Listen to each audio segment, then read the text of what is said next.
Welcome friends, welcome to Shravan sociology YouTube channel. ఈరోజు మీకు వివాహ చిత్రాలు మరియు కుటుంబ చిత్రాలకు సంబంధించినటువంటి అంశాన్ని ఎక్స్ప్లెయిన్ చేయబోతున్నాను. జనరల్గా అయితే సోషియాలజీ ఎగ్జామ్స్లో ఇలాంటి క్వశ్చన్స్ అడిగే ఛాన్స్ ఉంటుంది. ఏదైనా ఒక పిక్చర్ ఇస్తాడు, ఫర్ ఎగ్జాంపుల్ ఈ పిక్చర్ ఉందనుకోండి, ఈ పిక్చర్ ఇస్తాడు, ఇచ్చి ఇది దేనికి సంబంధించింది అంటాడు. ఇప్పుడు మనం గుర్తించగలగాలి ఇది ఏక వివాహానికి సంబంధించింది అనేది.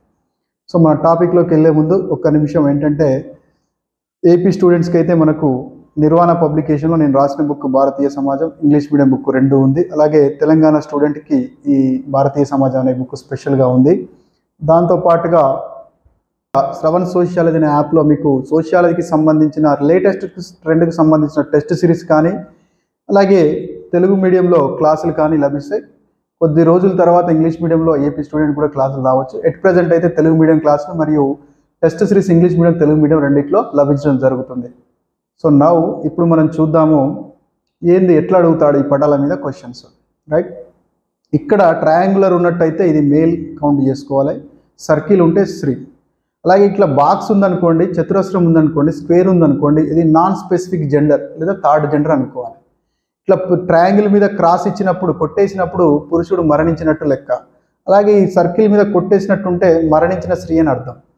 అలాగే ఇక్కడ ట్రయాంగిల్ మధ్యలో, స్త్రీ మధ్యలో, అంటే సర్కిల్ మధ్యలో ఈ ఈక్వల్ గుర్తుందనుకోండి, అప్పుడు వాళ్ళ మధ్య వివాహ బంధం ఉన్నట్టుగా. ఆ ఈక్వాలిటీని మనం కొట్టేసి ఉంటే వాళ్ళ మధ్యలో విడాకులు జరిగినాయి లేదా వివాహ బంధం రద్దయిందిగా మనం అర్థం చేసుకోవచ్చు. అలాగే ఈ గుర్తు, నిలువు గీత గుర్తు వాడినప్పుడు నెక్స్ట్ జనరేషన్, అంటే ఒక వ్యక్తి కింద ఇంకొక గిట్ల గీత పెట్టినాం అనుకో, ఈయన పురుషుడే, ఈయన కొడుకు ఈయన అన్నట్టు, బట్ కొడుకు మరణించిండు, అట్లా గుర్తుపెట్టుకోవాలి. అండ్ అగైన్ ఇది తోబుట్టువులకు ఉపయోగించేటువంటిది, ఒకే తరం వారిని సూచించేటువంటిది. ఇలా ఉన్నట్టయితే కంటిన్యూటీ లేనటువంటి గీతలు, ఇట్లా కంటిన్యూటీ లేనటువంటి గీతలు ఉన్నట్టయితే అది దత్తత. గీతలు కంటిన్యూటీగా ఉన్నట్టయితే వాళ్ళ యొక్క సంతానంగా మనం భావించాలి, ముందు తరంగా భావించాలి. ఇక్కడ ఒక స్త్రీ, ఒక పురుషుడు, కాబట్టి ఇది ఏక వివాహం. ఇక్కడ ఒక పురుషుడు ఉన్నాడు, ఒక స్త్రీ ఉంది, వీళ్ళ మధ్యలో ఒకే ఈక్వల్స్ ఉంది, అంటే సమాన గుర్తుంది, అంటే వీళ్ళిద్దరికి పెళ్ళి అయింది, వీళ్ళు భార్యాభర్తలు. అయితే ఇక్కడ ఈమె చనిపోయింది, భార్య చనిపోయింది, ఈయన మళ్ళీ పెళ్లి చేసుకోలేదు, చూసారా ఇక్కడ. అందుకే ఇది జీవితకాల ఏక వివాహం. ఇక్కడ కూడా అంతే, ఒక పురుషుడు, ఒక స్త్రీ ఉంది, వీళ్ళ మధ్య పెళ్ళి అయింది, ఈమె చనిపోయినాక పెళ్లి చేసుకున్నాడు. ఈయన ఒకే టైంలో ఇద్దరు భార్య లేరు, చనిపోయినాక మొదటి భార్య చనిపోయినాక రెండో పెళ్లి చేసుకున్నాడు, కాబట్టి ఇది ఏకకాల ఏక వివాహం. అలాగే ఇక్కడ ఒక్క పురుషుడు ఇద్దరు భార్యలు, ఇద్దరిని పెళ్లి చేసుకున్నాడు, ఇది బహుభార్యత్వం.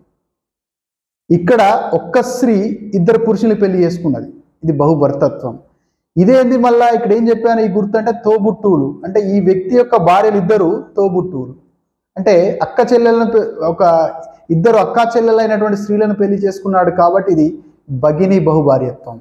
ఇక్కడ ఒక ఉమెన్ ఇద్దరిని పెళ్లి చేసుకుంది, ఇద్దరి మధ్యలో ఈక్వల్ గుర్తుంది, బహుభర్తత్వం. ఇక్కడ ఇద్దరు అన్నదమ్ములైనటువంటి ఇద్దరు పురుషుల్ని ఒక స్త్రీ పెళ్లి చేసుకుంది, కాబట్టి సోదర బహుభర్తత్వంగా మనం గుర్తించాలి.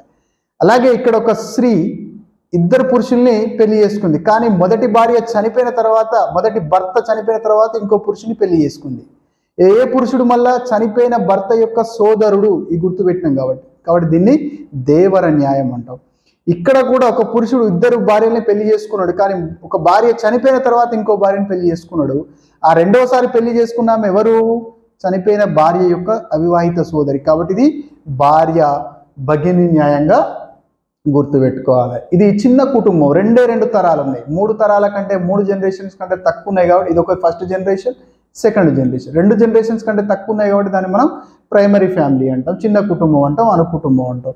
ఇక్కడ చూడండి, ఇది ఫస్ట్ జనరేషన్, ఇది సెకండ్ జనరేషన్, ఇది థర్డ్ జనరేషన్, దీన్ని ఉమ్మడి కుటుంబం అంటాం. ఇంకో కోణంలో చూసుకున్నప్పుడు వీళ్ళకి ఫస్ట్ ఈ 2 జనరేషన్లు ఉన్నప్పుడు ఈ చిన్న కుటుంబమే, పెళ్ళైన తర్వాత కూడా వీళ్ళు ఇందులోనే ఇక్కడే ఉంటున్నారు.